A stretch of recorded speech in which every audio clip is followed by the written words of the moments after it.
Salve, salve família Alviverde, trazendo mais um vídeo aqui no canal. Dessa vez é a reação aí, né, de Neto. Ele falou um pouquinho sobre essa vitória aí do Palmeiras e até comparou um pouquinho aí a situação de como estão os times, Palmeiras e Corinthians, que tem um clássico aí à vista. Vamos ver aí Neto rasgando os elogios e ficando em choque com a atuação do Palmeiras vencendo aí o Bahia fora de casa na Arena Fonte Nova. Então, sem mais enrolações, galera, fica agora aí com o vídeo.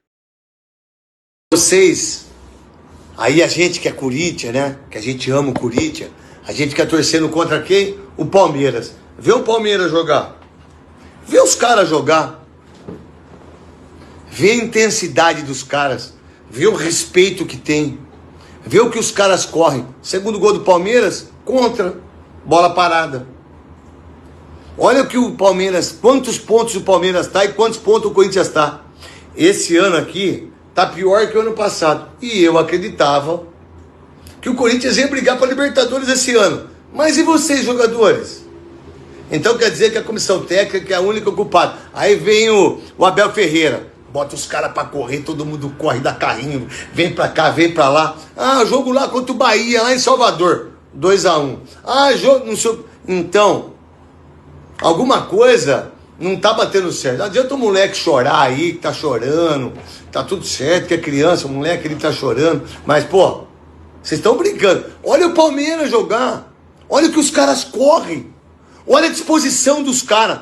Palmeiras, campeão brasileiro de novo. Aí... E o Palmeiras de Abel Ferreira encantando, Léo. E esse era um jogo que eu tava muito curiosa. Por quê? Palmeiras está imbatível, como você destacou aqui no começo do programa, mas o Bahia é um mandante muito forte e tem ido bem, como o Abel falou, depois que caiu nas Copas. Então achei que ia ser um jogo de primeira. Até que foi, em alguns momentos, o Bahia até merecia o empate.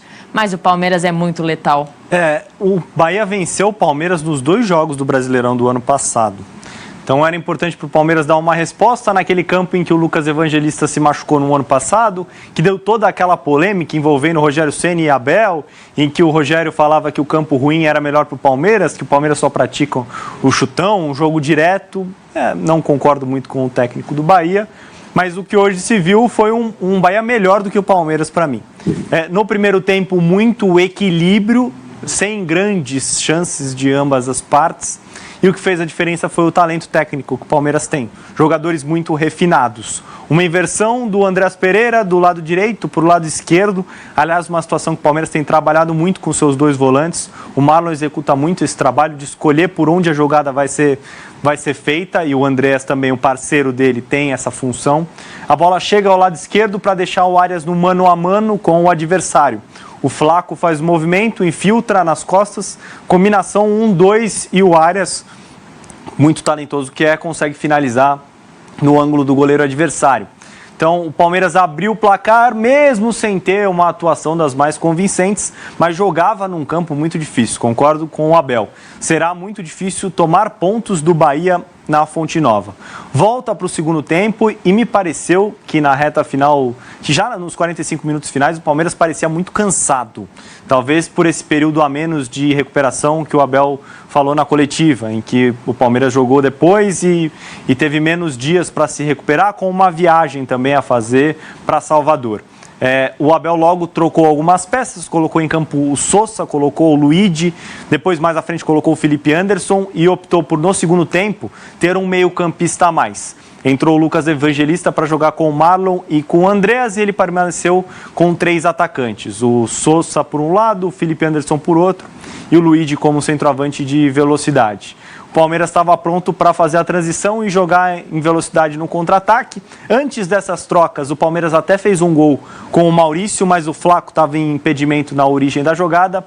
O Bahia chegou ao empate e depois o gol do Palmeiras sai numa jogada de bola parada, em que se conta até com uma certa sorte, mas é impressionante o número de assistências de Andrés Pereira dentro do Campeonato Brasileiro. Marlon vem muito bem, assim como o seu parceiro, o Andrés Pereira. Os dois ditam o ritmo do time e dificilmente ficam fora. a gente falava sobre o Corinthians e a explicação ou parte dela sempre parece estar no jogador que está fora. Quando era o Yuri que estava fora, era porque o Yuri estava fora. Quando é o Memphis que está fora, é porque o Memphis está fora. O Palmeiras não tem o Vitor Roque e pouco se fala sobre isso. É isso que eu ia falar. Ninguém nem... Claro que estão com saudade, mas não está fazendo falta nesse momento. Não, o Palmeiras consegue suprir a ausência de um dos seus principais jogadores. E neste momento ainda não conta com o Paulinho, que deve voltar nas próximas semanas. A expectativa é que ele consiga pelo menos ganhar certo ritmo antes da parada para a Copa do Mundo. Mas acho que é um jogador para o segundo semestre do Palmeiras.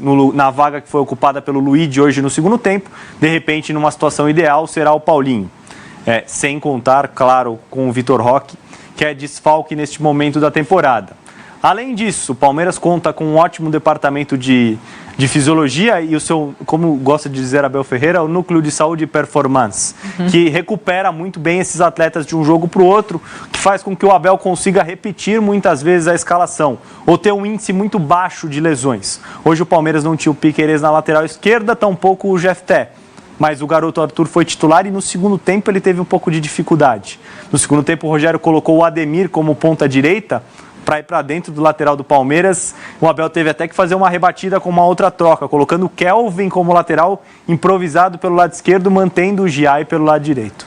Vamos colocar então a tela com as alterações da partida, como o Léo já deu um spoiler aí do lado do Palmeiras, colocou o Kelvin, e essa acho que era uma possibilidade, acho que o Felipe Melo falava por aqui no Esporte Agora, Léo, que ele até poderia usar algumas vezes o Kelvin desse lado esquerdo, porque tá faltando ali lateral. Do lado do Bahia, tirou o Caio Alexandre e colocou o Eric, tirou o Everton Ribeiro e colocou o Michel Araújo, tirou o Oliveira e colocou o Ademir, entrou o Del no Eric Pulga e o William José no Everaldo. O Palmeiras, o Flaco saiu, entrou o Luigi, o Maurício saiu, entrou o Evangelista, o Sousa entrou no John Arias e o Felipe Anderson saiu para a entrada do Alan. De qualquer forma, é um elenco recheado, tem muitas opções.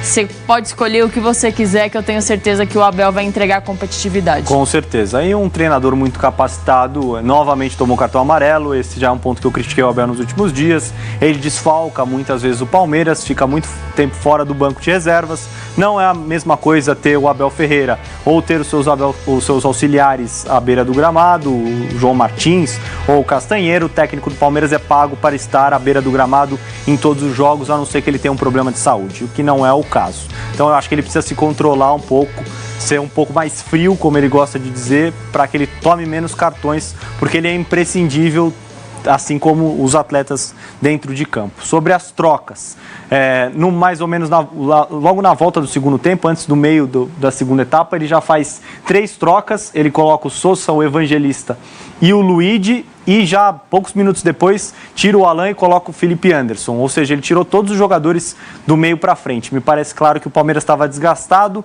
e não ia conseguir puxar os seus contra-ataques num campo pesado, como me parecia o da Arena Fonte Nova.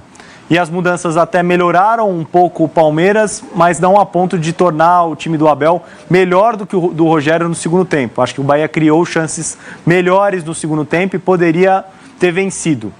As trocas no Bahia. Entrada do William José no Everaldo, um centroavante por outro, o Everaldo titular hoje. O Ademir entrou muito bem no lugar do Kiki Oliveira do lado direito, causou muitos problemas ao Arthur, tanto que o Abel teve que tirar o Arthur e colocar o Kelvin como lateral esquerdo.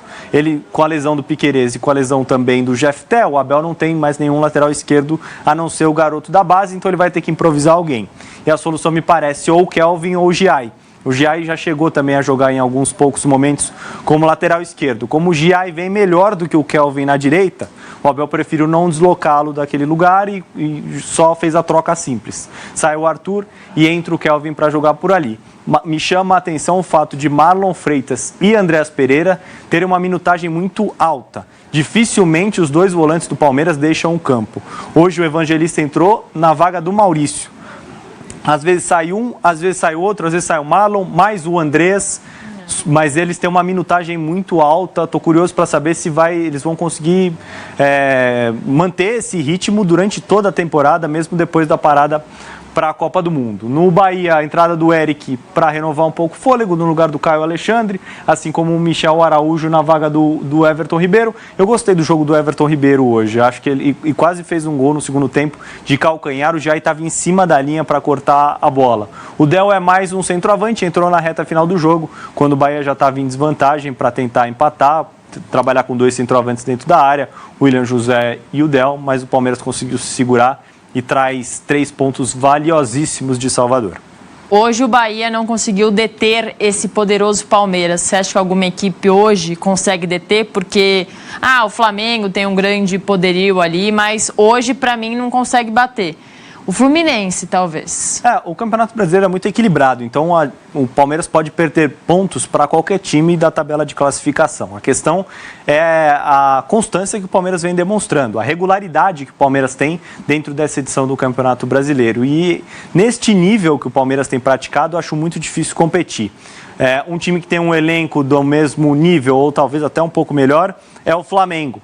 Mas o conjunto não me parece tão ajustado, até porque o Abel tem 5 anos de trabalho, mais do que isso, no Palmeiras, e o Palmeiras fez ajustes pontuais de acordo com o que foi o aprendizado do ano passado, enquanto o Flamengo me parece ainda num processo de reformulação, captando as ideias do seu novo técnico e entendendo também se vai precisar fazer algumas alterações para 2027. O elenco do Flamengo tem uma média elevada de idade. Outro dia eu vi um levantamento, o do Palmeiras é o mais jovem em média de idade do Campeonato Brasileiro e o do Flamengo o mais experiente.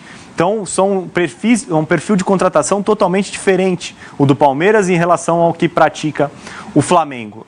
Se o Palmeiras mantiver esse nível de atuação e de regularidade ao somar pontos e o Flamengo tropeçar aqui ou acolá, acho que vai ficar difícil chegar. Eu acho difícil enxergar o Fluminense também nessa briga. Acho o trabalho do Zubeldia espetacular, de acordo com o que são as peças que ele tem à disposição. O Fluminense está ajeitadinho. O Lúcio Acosta está jogando uma bola redonda. O John Kennedy recuperou o bom futebol. O Serna e Canóbio são muito velozes. E agora você tem a opção do Savarino como um meia para criar ligações com o Lúcio Acosta, para te dar uma característica diferente pelo lado do campo. Os laterais vêm jogar por dentro. Enfim, os padrões estão muito definidos no Fluminense. Mas não tem um elenco tão farto quanto o do Palmeiras. Se você perder 2, 3 jogadores ou até 4 no elenco do Fluminense, talvez você não tenha como suprir e vai deixar pontos pelo caminho, o que o Palmeiras não faria numa situação parecida. Então é isso, galera. Chegamos a mais um fim de um vídeo aqui no canal, né? Espero que vocês tenham gostado. Vou falar um pouquinho sobre esse vídeo. Vimos aí que no começo, né? Neto aí, ele elogiou bastante o Palmeiras, né? Já está até com medo do jogo que vai ter aí o derby, né? Se não me engano, vai ser domingo contra o Corinthians. E os últimos jogos o Palmeiras vem vencendo um jogo atrás do outro, né? Vencendo os clássicos aí. E esse jogo vai ser bem difícil também, né? Mas eu acredito que já vai ter aí à disposição o Vitor Roque, né? E quem sabe Paulinho esteja disponível para esse jogo também. Então o Palmeiras vai mais forte ainda, né? Só que nesse jogo o John Arias está desfalcando, porque ele tomou aí mais um amarelo, né? Terceiro amarelo aí nessa partida, né? E acabou aí desfalcando o Palmeiras para o próximo jogo aí contra o Corinthians. Mas no meio de semana, né, tem um jogo na Libertadores, né, que é contra o Barranquilla. Um jogo aí também muito importante fora de casa, onde precisa pontuar, né? A gente sabe que o Palmeiras vai muito bem na Libertadores, né? E que mantenha essa constância aí. E qual é o seu palpite para os próximos jogos, galera? Comenta aqui embaixo pra gente seu palpite, deixe seu like, inscreva no canal e ative o sininho para não perder nenhum vídeo. Agora valeu e até o próximo vídeo.